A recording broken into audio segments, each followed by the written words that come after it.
Hello everyone, Ryan here. Milk and Honey by Rupi Kaur. Kaur. I'm not exactly sure how to pronounce her last name. I believe it's Kaur. Kaur. But anyways, Milk and Honey is an interesting collection of poetry. It's actually divided into 4 sections. First is the hurting, second is the loving, third is the breaking, and then last one is the healing. And, well, I will say this is definitely not one of the greatest poetry collections or what's the word? Because it's not just straight verse poetry. There's also a couple parts which are kind of like somewhat long paragraphs, paragraph form, prose form. I guess for me this reminded me of really like almost like stream of consciousness like writing. If you're not familiar with stream of consciousness writing, a lot of really well-known writers use this technique. Just off the top of my head, I know James Joyce is one of them. Also Ernest Hemingway, T.S. Eliot, a lot of others, which unfortunately don't come to mind right now. Because essentially, stream of consciousness writing just involves taking a pen or pencil, paper, typewriter, laptop, whatever you have available to you, and just writing, the first words that pop into your head, writing them down, typing them down, as quickly as you can without breaking the flow of words. That's pretty much stream of consciousness writing. That's the gist of it, anyways. So definitely, Milk and Honey remind me of that. And of course, mostly it is. I would say it's definitely an autobiographical collection of poetry. I like that it offered a somewhat interesting glimpse into the feminine mind. Of course, obviously, I know that it's not a complete glimpse into the feminine mind. I've read a lot of really bad reviews of this on Goodreads. I've also seen a lot of booktubers who say that they just absolutely hated it. Of course, I don't know exactly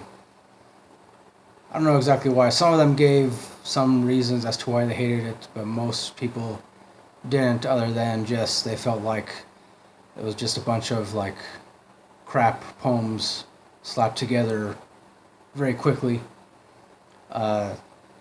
Which obviously, that explains the whole why, to me, it reminds me of stream of consciousness type stuff. Because there are even some poems that are so short that they don't even take up an entire page. Like, here's one example. A lot of empty space there. But I do like some of the drawings in here. Pretty interesting drawings. Some of them are graphic, some of them not so graphic. But I definitely enjoyed this. I would say I definitely give this 4 out of 5 stars. I don't know.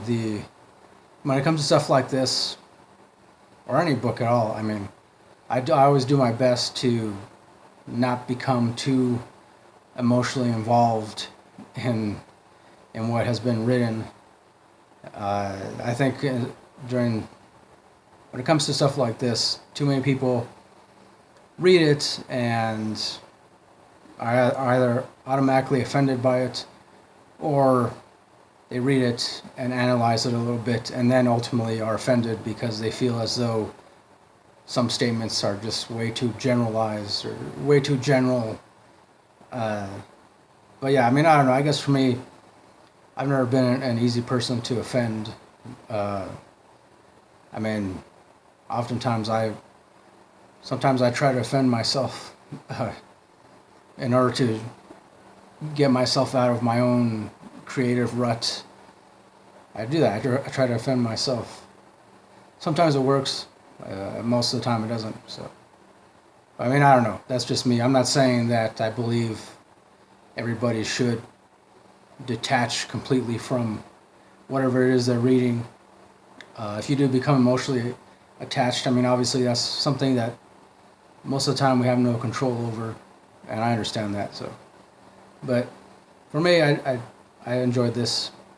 Again, not the best collection of poetry or poetic type work ever written, but it was all right.